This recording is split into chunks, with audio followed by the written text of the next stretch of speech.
Igual escuchaste una vez alguna historia de algún rey que se hizo pasar por un hombre común o incluso como mendigo, aunque muchas de esas historias son leyendas y no se sabe si realmente pasó así o no. La de Pedro el Grande de Rusia es real.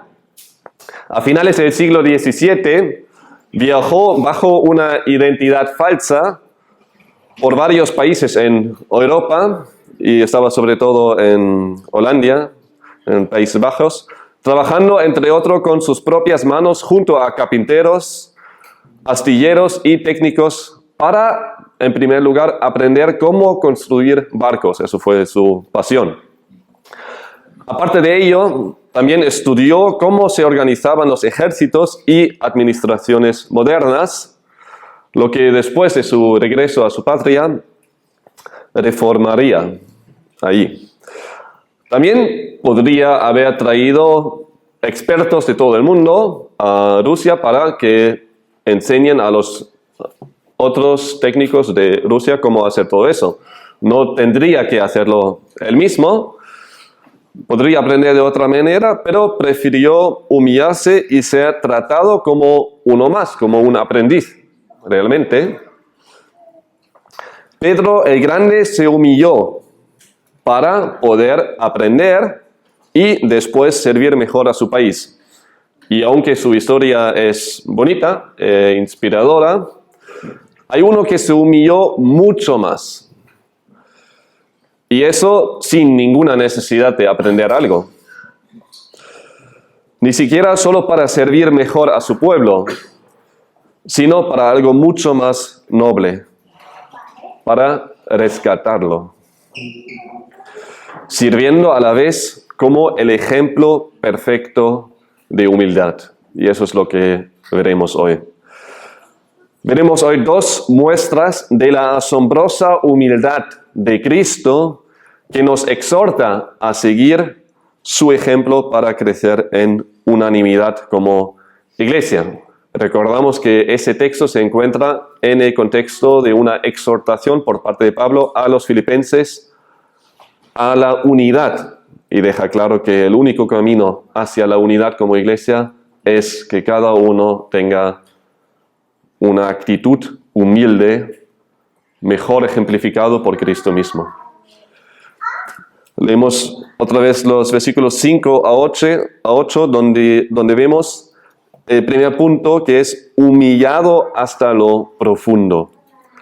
Versículos 5 a 8 dice: haya pues en vosotros esta actitud que hubo también en Cristo Jesús, el cual, aunque existía en forma de Dios, no consideró el ser igual a Dios como algo a que aferrarse, sino que se despojó a sí mismo, tomando forma de siervo, haciéndose semejante a los hombres.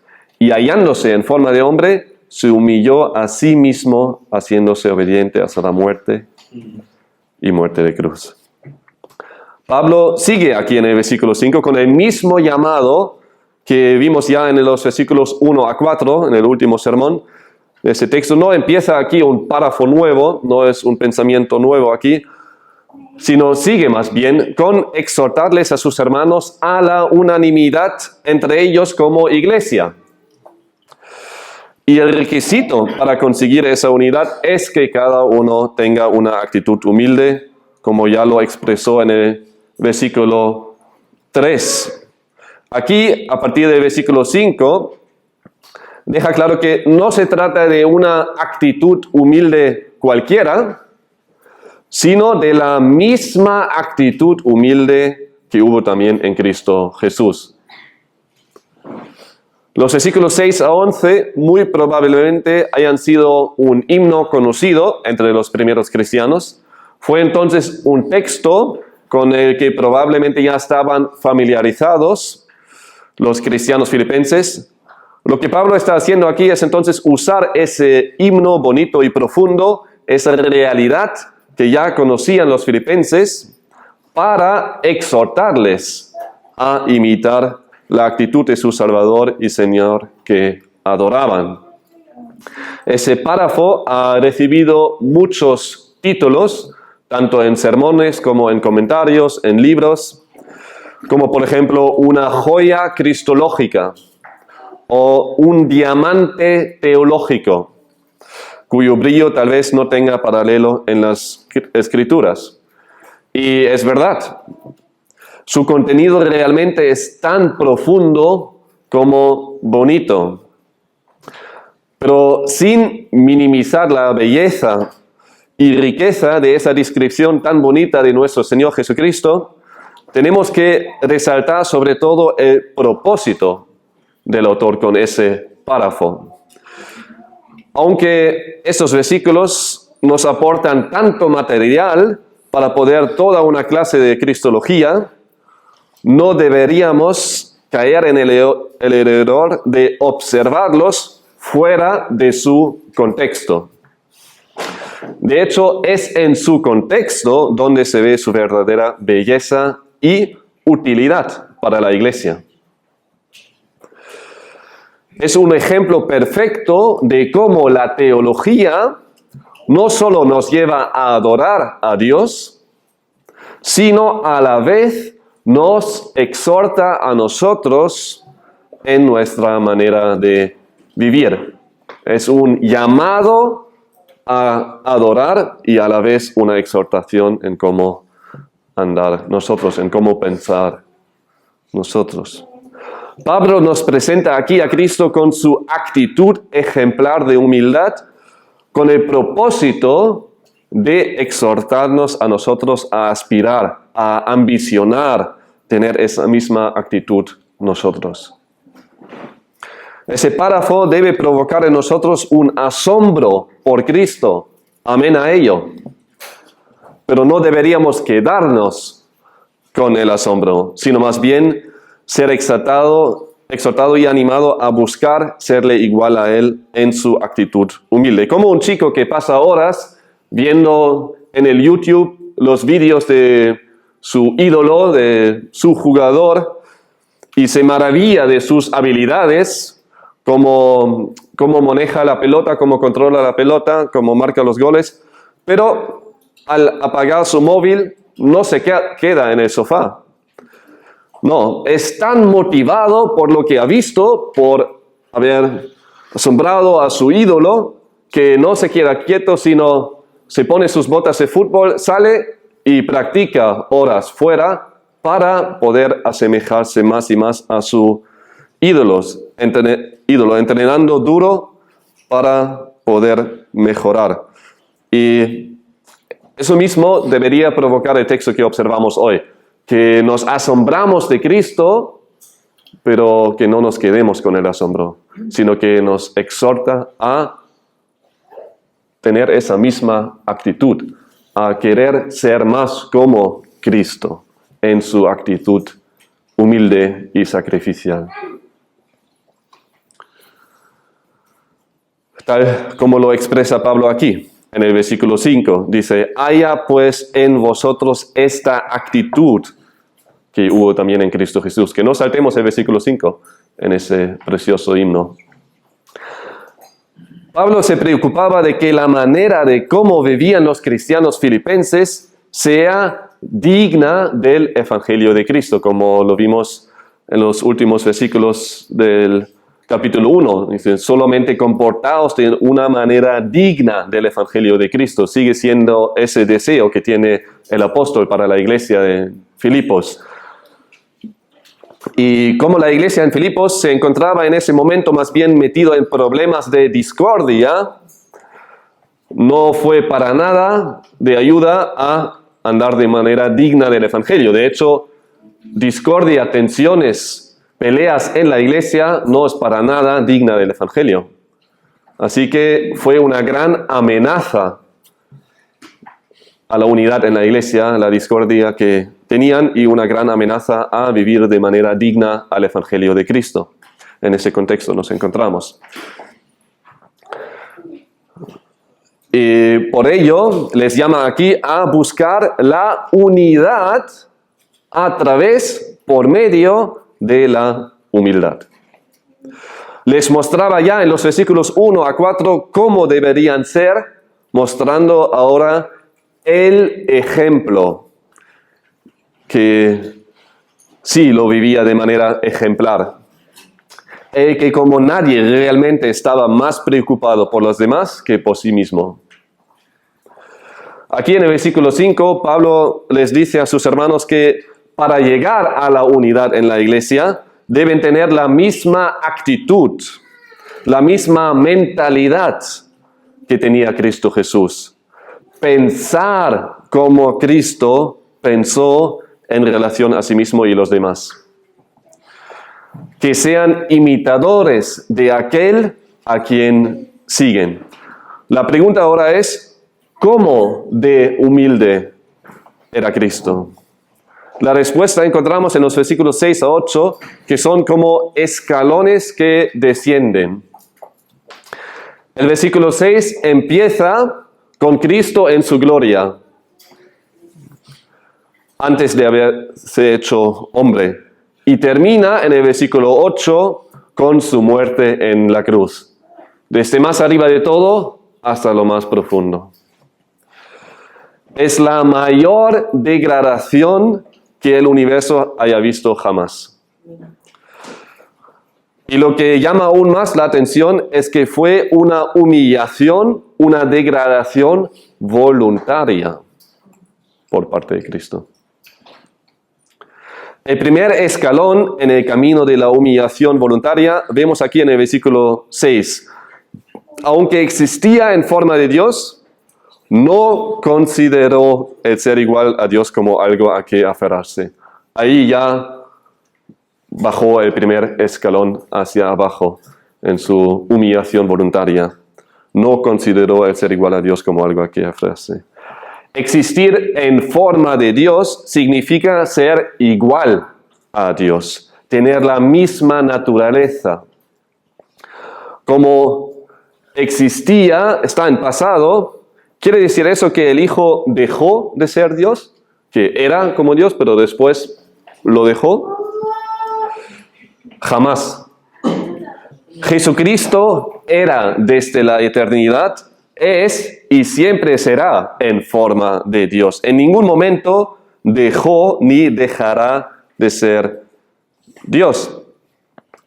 Y aunque en ningún momento dejó de ser Dios, sí que dejó algo voluntariamente. De que antes disfrutaba, tal como lo implica la afirmación, que no consideró el ser igual a Dios como algo a que aferrarse. Aunque su naturaleza divina no cambió, sí que dejó la gloria y sus privilegios divinos. Antes de su encarnación no tenía necesidad ninguna. No necesitaba absolutamente nada. No tenía limitación ninguna.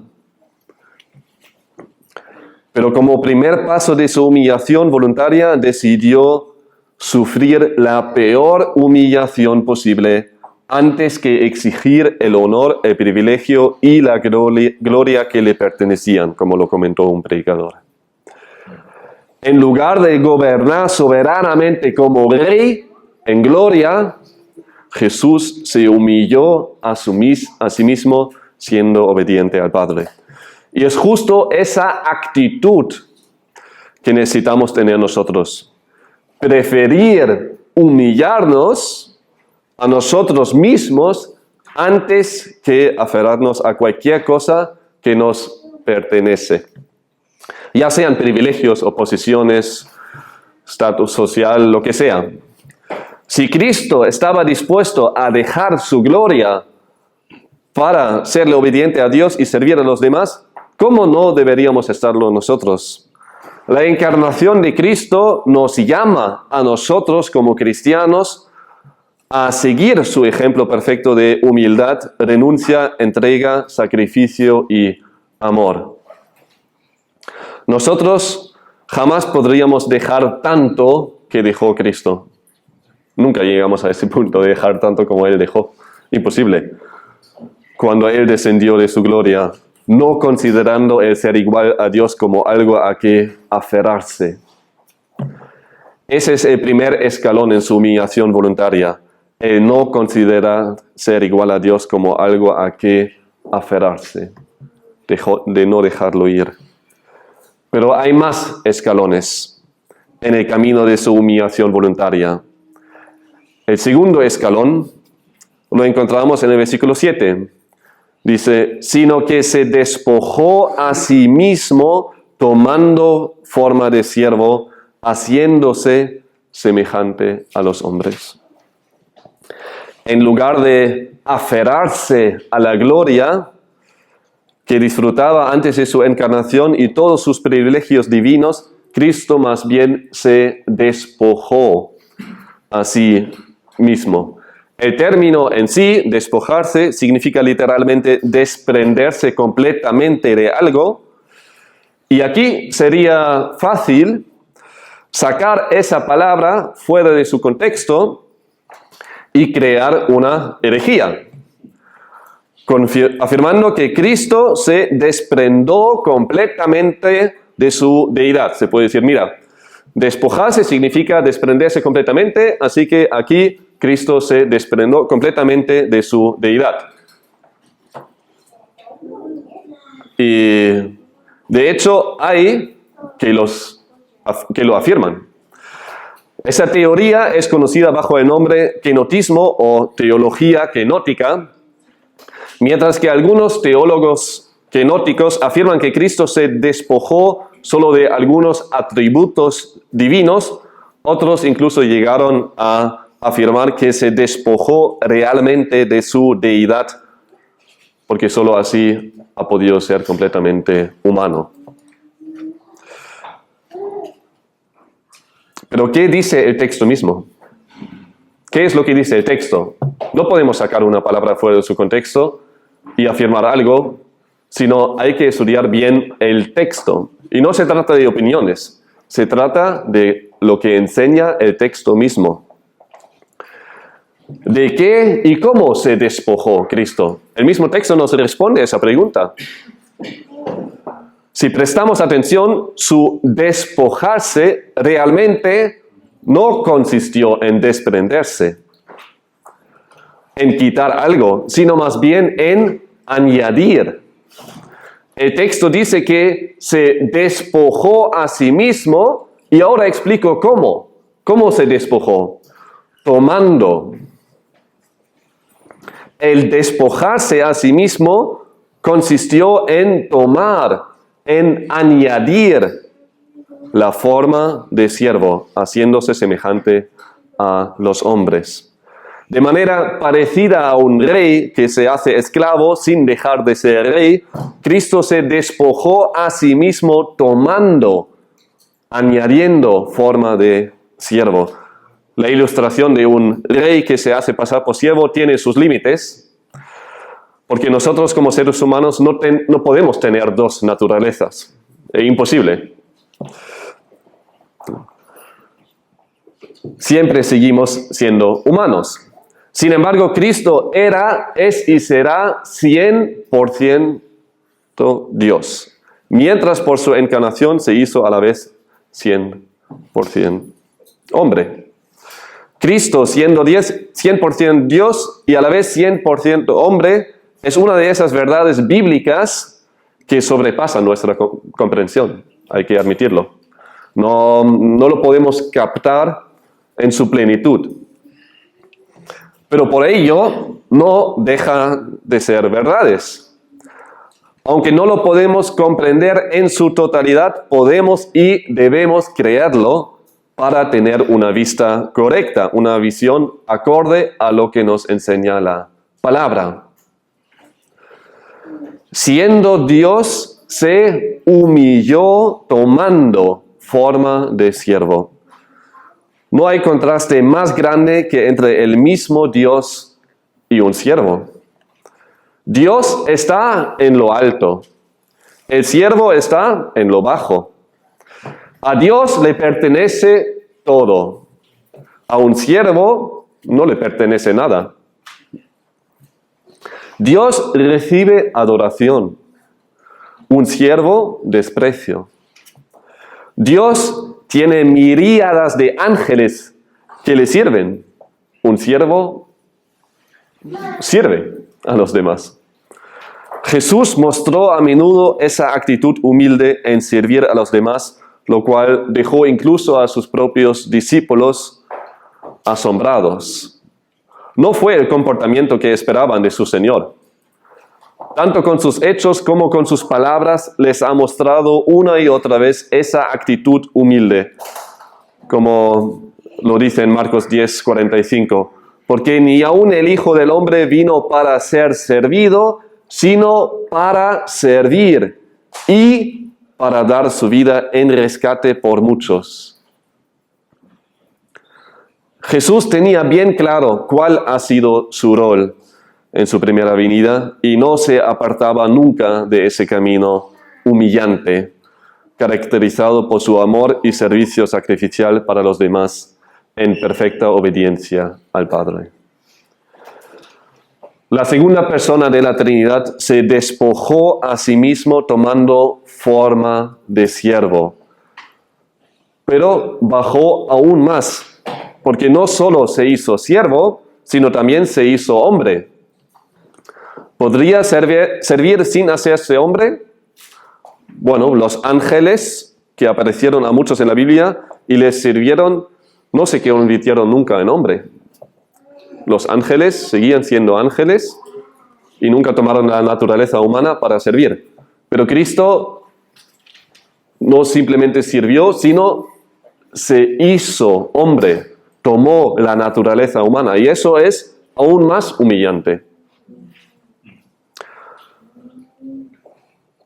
Se hizo hombre tal como nosotros, con las mismas necesidades y limitaciones.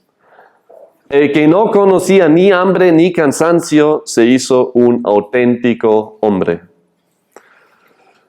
Ni siquiera su propia familia o sus discípulos le hubieran conocido en su deidad si no les fuese revelado. No era el más guapo, más alto, más fuerte, ¿no? Era un hombre común, como los demás. Si un médico le hubiese examinado o si pasaría por rayos X, no se encontraría nada raro. Tenía un cuerpo común y corriente. El mismo Creador se hizo criatura. Y hacía falta que se hizo verdaderamente hombre, porque si no fuese realmente hombre, no podría morir. Tal como lo destaca también Hebreos 2:17. Dice, por tanto, tenía que ser hecho semejante a sus hermanos en todo, a fin de que llegara a ser un misericordioso y fiel sumo sacerdote en las cosas que a Dios atañen, para hacer propiciación por los pecados del pueblo. En el camino de la humillación voluntaria de Cristo, llegamos ahora al último escalón. Habiéndose despojado, tomando forma de siervo y haciéndose semejante a los hombres, bajó aún más, como lo leemos en el versículo 8, y hallándose en forma de hombre, se humilló a sí mismo, haciéndose obediente hasta la muerte y muerte de cruz. Cristo se humilló a sí mismo aún más. No se quedó con servir como siervo y haciéndose un auténtico hombre, sino que se humilló aún más. En cualquier momento, él podría acabar con sus enemigos, pero no lo hizo. Cuando Pedro saca su espada para defender a su maestro y evitar su detención en el jardín de Getsemaní, Jesús le dijo en Mateo 26:53, ¿o piensas que no puedo rogar a mi Padre y Él pondría a mi disposición ahora mismo más de 12 legiones de ángeles? ¿Qué crees tú? ¿Que con tu espada me puedes defender y evitar? Tengo a mi disposición legiones de ángeles. No, déjalo. Nadie podría haber obligado a Cristo a morir en la cruz. Ni los fariseos, ni Pilato, ni ninguna legión romana, ni el César mismo. Si no fuese la voluntad de Cristo, nadie podría haberle obligado. Con solo responder con yo soy a los que vinieron a detenerle, ellos retrocedieron y cayeron a tierra. Eran soldados, eran hombres fuertes. Y solo con una palabra les dejó caer al suelo. Él tenía poder y autoridad. Y mostró que todo el proceso de su humillación hasta la muerte en la cruz fue un acto voluntario por su parte. Él se ha dejado detener voluntariamente. ¿Y por qué? Para cumplir las Escrituras y pagar el único precio válido por nuestro rescate, su propia sangre. Cristo se humilló a sí mismo tanto que ni siquiera murió de una manera noble, sino más bien murió como un criminal. Para recordarnos del propósito de ese pasaje, cito a Paul Rees, que escribió lo siguiente a la hora de meditar en las implicaciones que tiene esa humillación voluntaria de Cristo para nosotros. Cito: mírenlo, este maravilloso Jesús le ayuda a José a fabricar un yugo en el pequeño taller de carpintería en Nazaret. Este es aquel que, de no haberse despojado de todo, podría sin dificultad alguna crear un sistema solar o una galaxia. Mírenle otra vez, vestido de esclavo, servil, con toalla y vasilla en mano, lava los pies de algunos de sus amigos, quienes, si no fuera por sus riñas, debían lavar los de él. Se humilló a sí mismo. No olviden esto, exclama Pablo a esos amados amigos suyos de Filipos. Recuerden esto cada vez que se asome el más leve impulso egoísta y arrogante, para no romper así el lazo de su comunión fraternal. Fin de la cita. Mientras meditamos sobre la humillación de Cristo y nos asombramos de Él, no nos olvidemos que esos versículos fueron escritos para exhortarnos a adoptar la misma actitud humilde en nuestro trato con los demás. La idea que nos debería acompañar en todo ello es: quiero tener la misma actitud humilde que tenía mi Cristo. Él que se humilló a sí mismo, haciéndose obediente hasta la muerte y muerte de cruz. Antes dije que ni Pilato ni nadie más hubiera podido obligarle a Cristo a morir en la cruz. Pero ¿sabéis qué? Ni siquiera su propio Padre le obligó a hacerlo. Fue la voluntad de ambos. El plan de rescate fue del Padre, pero el que lo realizó fue el Hijo. Voluntariamente, en obediencia al Padre. Jesús eligió morir en la cruz porque sabía que sólo así podría cumplir la voluntad soberana de su Padre y pagar el precio necesario de rescate, su propia sangre.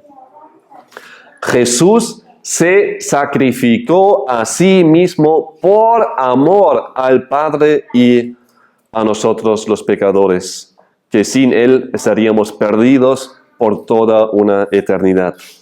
Pero gracias a la muerte redentora de Cristo, todos que nos arrepentimos y creemos en Él como nuestro Salvador y Señor, tenemos vida eterna. El camino de la humillación voluntaria de Cristo acabó en la cruz. Y fue necesario que muera en la cruz. No podría haber sido una muerte cualquiera. Cristo fue dispuesto a morir de manera más cruel posible. Frédéric Farrar describe la crucifixión de manera muy vívida en su libro. Cito: una muerte por crucifixión parece incluir todo cuanto el dolor y la muerte puedan tener de horrendo y atroz.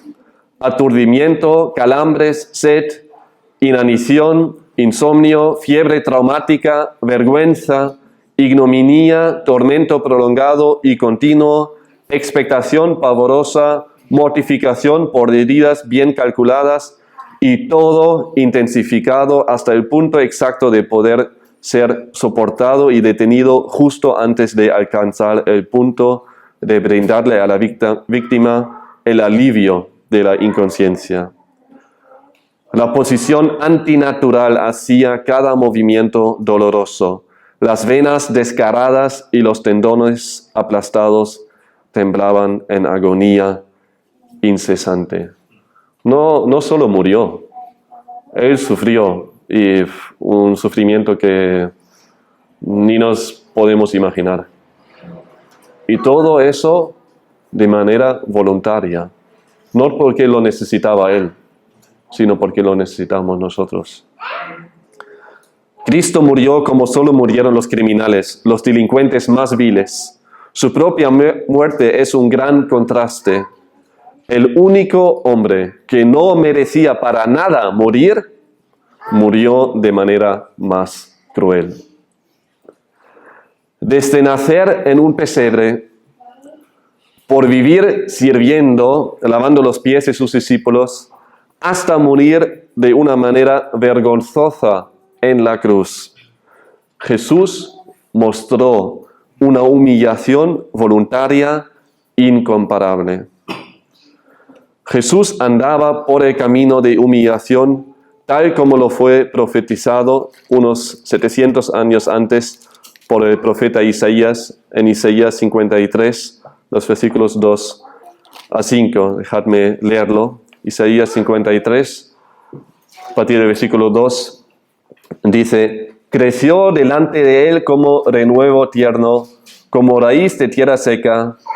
No tiene aspecto hermoso ni majestad para que lo miremos, ni apariencia para que le deseemos. Fue despreciado y desechado de los hombres, varón de dolores y experimentado en aflicción, y como uno de quien los hombres esconden el rostro. Fue despreciado y no le estimamos. Ciertamente Él llevó nuestras enfermedades y cargó con nuestros dolores. Con todo, nosotros le tuvimos por azotado, por herido de Dios y afligido. Mas Él fue herido por nuestras transgresiones, molido por nuestras iniquidades.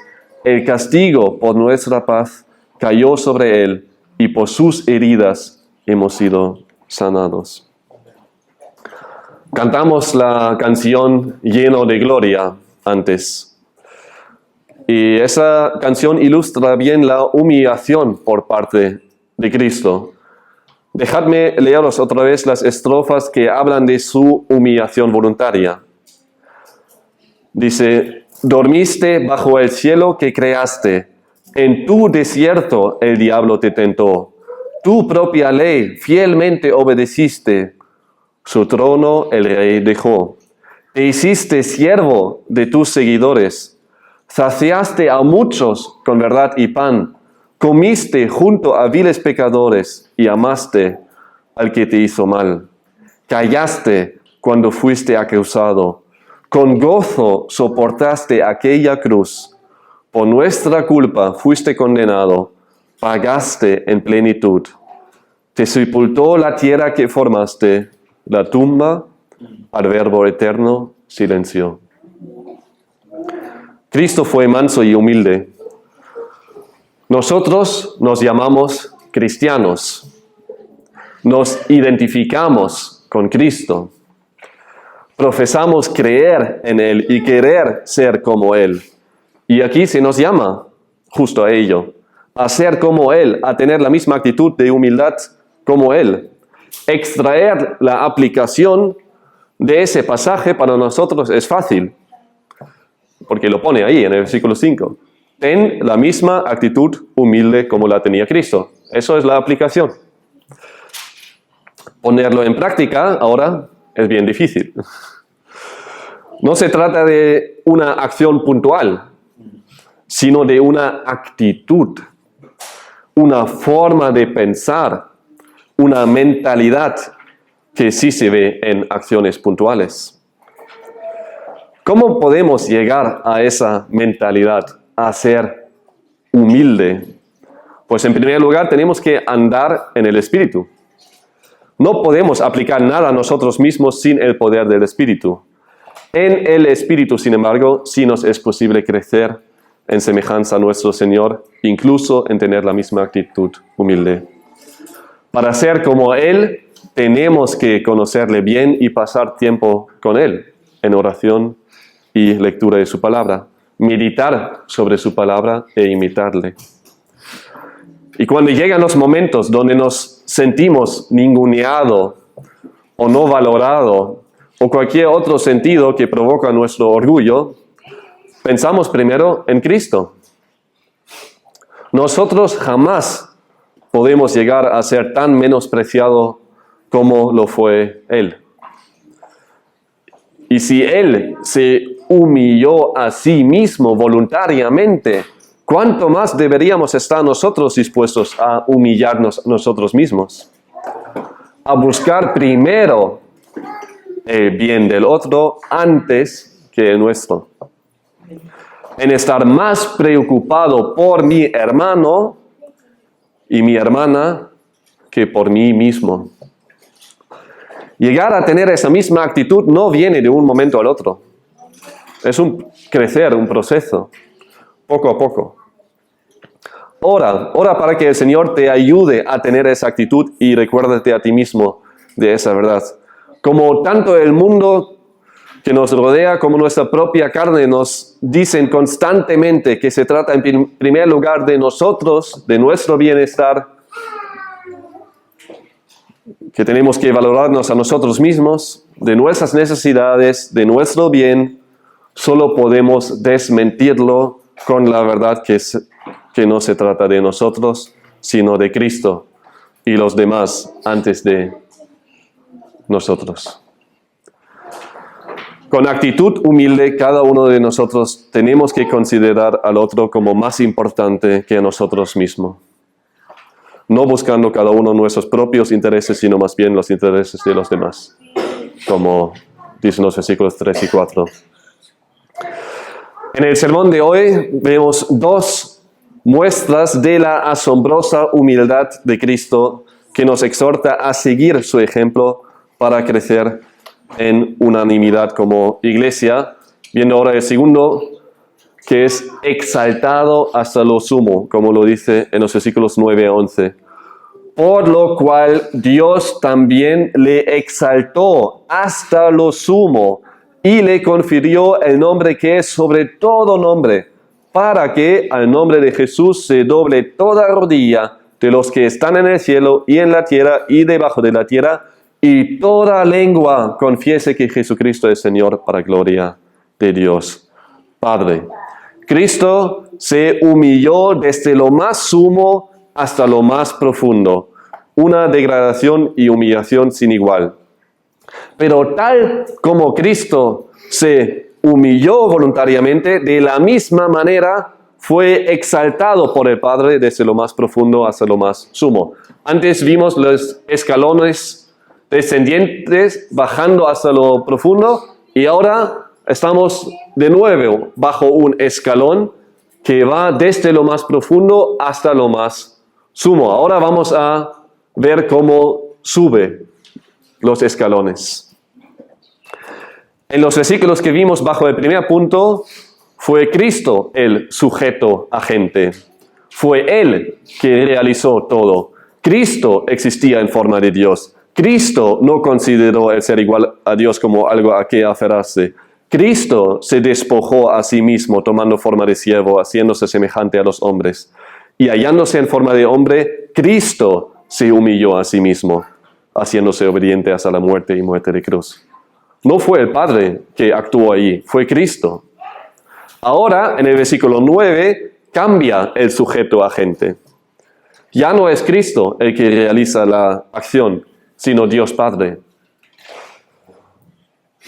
Es Dios Padre quien le exaltó a Cristo hasta lo sumo, y es Dios Padre que le confirió a Cristo el nombre que es sobre todo nombre. Cristo se ocupó de su humillación. El Padre se ocupa de su exaltación. Aquí se aplica lo que Cristo mismo enseñó en Mateo 23:12. Y cualquiera que se ensalce será humillado, y cualquiera que se humille será ensalzado. Y nadie lo vivió mejor de manera ejemplar que Cristo mismo. Fue Cristo mismo quien se humilló, pero no fue Él quien se exaltó a sí mismo, sino el Dios Padre. El versículo 9 empieza con, por lo cual, refiriéndose a la humillación voluntaria y obediente de Cristo. Antes de ser exaltado por parte de Dios, Cristo tuvo que humillarse, hasta incluso morir una muerte vergonzosa. El camino a la exaltación fue a través de la humillación. E igual como Cristo se humilló, Dios también le exaltó hasta lo sumo. De igual manera, como no le fue posible a Cristo humillarse aún más, era imposible, ya estaba humillado hasta lo profundo, dado que murió ya en la cruz la muerte más vergonzosa, de la misma manera no es posible ser exaltado más como es exaltado. Es el contraste más grande que encontramos aquí, el contraste entre la humillación en la cruz y la exaltación hasta lo sumo.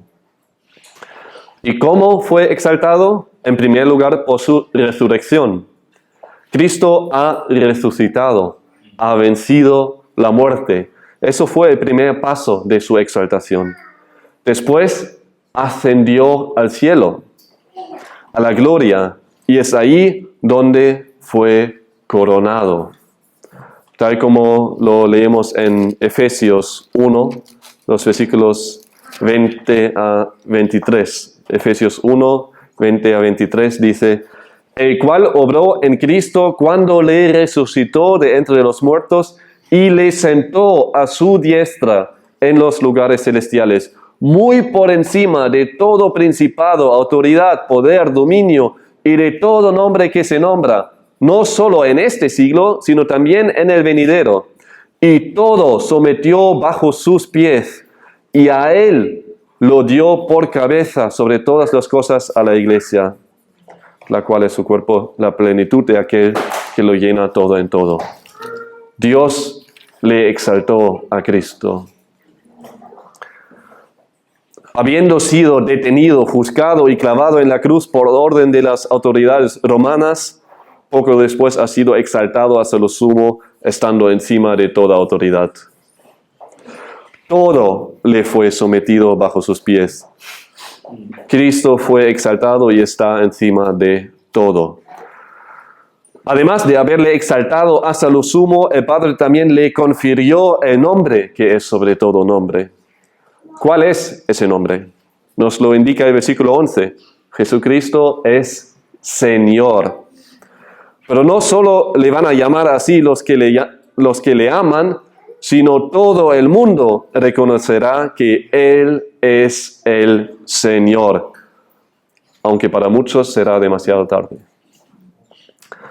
Además, tal como nos lo revela Apocalipsis 19, el versículo 16, Cristo será llamado Rey de Reyes y Señor de Señores. No hay nombre más alto que el de Jesucristo nuestro Señor. Ese nombre más alto le fue dado a nuestro Señor con un propósito, como lo indica el ¿para qué? ¿Para qué le fue dado el nombre que es sobre todo nombre?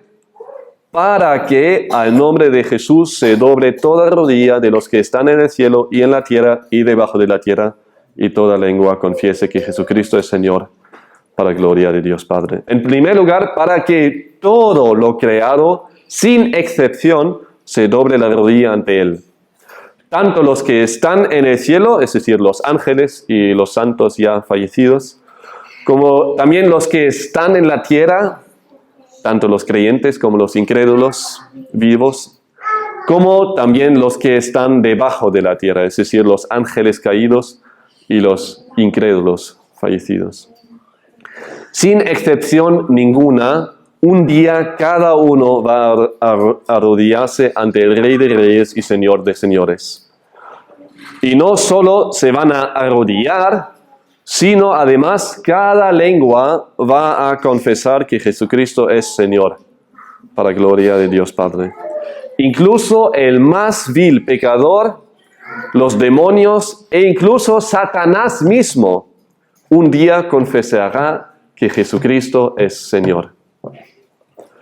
Pero mientras para los que confiesan a Cristo como Señor durante su vida, llevará a su salvación eterna, llegado a ese momento al que se refiere Pablo aquí, ya no será para salvación, porque nunca se sometieron a Él como su Señor, su amo. Pero sí, llegará el día donde todos doblarán sus rodillas ante Cristo y confesarán que Él es Señor, lo cual le dará gloria a Dios el Padre. La pregunta ahora es, ¿de qué manera le da gloria al Padre si es el Hijo que será alabado? Tal como lo dice un comentarista, proclamar el señorío soberano de su Hijo es la mayor gloria que puede recibir Dios Padre. El Dios Trino no conoce ni celos ni rivalidad. Cuando es alabado el Hijo, el Padre recibe gloria. De hecho, es imposible honrar al Padre sin honrar al Hijo y viceversa. Tal como Jesús lo afirmó en Juan 5, 22 a 23, porque ni aún el Padre juzga a nadie, sino que todo juicio se lo ha confiado al Hijo, para que todos honren al Hijo, así como honran al Padre. El que no honra al Hijo, no honra al Padre que le envió. En el primer punto os he leído las estrofas de la canción Lleno de Gloria, como ilustración de cómo se humilló Cristo. Y solo he leído las que hablan de la humillación voluntaria de Cristo. Ahora quiero leeros los de la misma canción que hablan de su gloria. Te sepultó la tierra que formaste, la tumba al Verbo eterno silenció, mas tú la muerte en gloria derrotaste, el Padre te levantó. Gloria, lleno de gloria, Rey y Pastor, por siempre Señor. Gloria, gloria, Santo, estás aquí, nuestro Señor, te damos a ti. Gloria. ¿Cómo aplicamos los versículos 9 a 11? Ese segundo punto. Pues en primer lugar, darle gloria a Cristo. Nosotros no tenemos que esperar ese día en el que todo lo creado reconocerá su señorío. Le debemos y podemos adorar ya como nuestro Rey y Señor. Y eso no solo con nuestros labios durante la alabanza, sino todos los días con todo nuestro ser. El jueves hablaba con un cliente que tenía un tatuaje allí en el cuello que ponía Dios, quiero andar en tus caminos. Sí, era un tatuaje bonito aquí en el cuello, bien visible. Entonces le he preguntado, ¿aplicas lo que tienes tatuado? Bueno, se quedó un poco sorprendido por esa pregunta tan directa. Y después de un momento de silencio me dijo, lo intento. Y eso llevó a una buena conversación que tuvimos sobre el Evangelio y qué significa andar en los caminos de Dios, ¿no? Que exaltemos a Cristo confesando que es nuestro Señor, tanto con nuestros labios como con nuestro andar. Hay otra aplicación para nosotros. De la misma manera como nosotros que somos en Cristo participamos en su humillación y muerte, también participaremos en su exaltación. Seremos exaltados junto a Él. No nos exaltamos a nosotros mismos, eso jamás. Pero seremos exaltados. Y esa verdad nos anima a sufrir con gozo toda calamidad y todo sufrimiento que implica el humillarse a sí mismo al seguirle a Cristo. Seguir a Cristo buscando actuar igual que Él, con la misma actitud humilde, tiene una recompensa inimaginable. Hermanos, nuestra recompensa supera de gran manera nuestros sacrificios por seguirle a Cristo andando como Él anduvo. Quiero terminar con una cita del sermón Las Excelencias de Cristo de Jonathan Edwards, en el cual describe a nuestro ejemplo perfecto de una manera muy adecuada. La persona de Cristo reúne una infinita grandeza e infinita condescendencia, infinita justicia e infinita gracia, infinita gloria y la más humilde humildad, infinita majestad y una mansedumbre trascendente, la más profunda reverencia hacia Dios e igualdad con Dios, infinita dignidad del bien y la mayor paciencia ante el sufrimiento del mal, un espíritu de obediencia excepcional, con el dominio supremo sobre el cielo y la tierra, soberanía absoluta y perfecta resignación, autosuficiencia y completa confianza y dependencia en Dios. Hermanos, que cada uno tengamos esa misma actitud humilde de Cristo para poder preservar la unidad de la Iglesia. Oramos. Gloria a ti, Señor. Gloria a ti por todo lo que eres y lo que hiciste. Te humillaste hasta lo más profundo, dejándonos el ejemplo perfecto. Y nos llamas aquí a tener esa misma actitud de humildad. Y es necesario. No tenemos que ser llamados a ser orgullosos, eso lo sabemos a la perfección. Pero necesitamos ser llamados a ser humilde como tú, Señor. Ayúdanos en ello, ayúdanos en apreciar la humildad, en apreciarte a ti y querer ser como tú. Y tal como lo dices aquí en tu palabra, es necesario tener esa actitud como la tenías tú para poder preservar la unidad en la iglesia. Y queremos preservar la unidad en la iglesia porque de esa manera andamos de manera digna del Evangelio de Cristo. Queremos honrarte y exaltarte y para ello hace falta humillarnos a nosotros mismos. Ayúdanos en ello. Ayúdanos a desmentir todo lo que se nos predica ahí fuera y lo que nos predica nuestra propia carne. Ayúdanos a realmente pensar en el hermano primero, antes que en nosotros. Pensar en cómo podemos servir, en cómo podemos ayudar, en cómo podemos incluso sacrificar nuestros bienes, nuestro tiempo, nuestra fuerza por el bien del hermano. Tú lo has ejemplificado de manera perfecta. Nosotros queremos seguirte. Ayúdanos, Señor, hasta que un día te veamos exaltado hasta lo sumo. No podemos esperar ese día hasta que te veamos en gloria. A ti te queremos adorar y alabar, porque eres el único que lo merece. En tu santo nombre pedimos todo eso. Amén.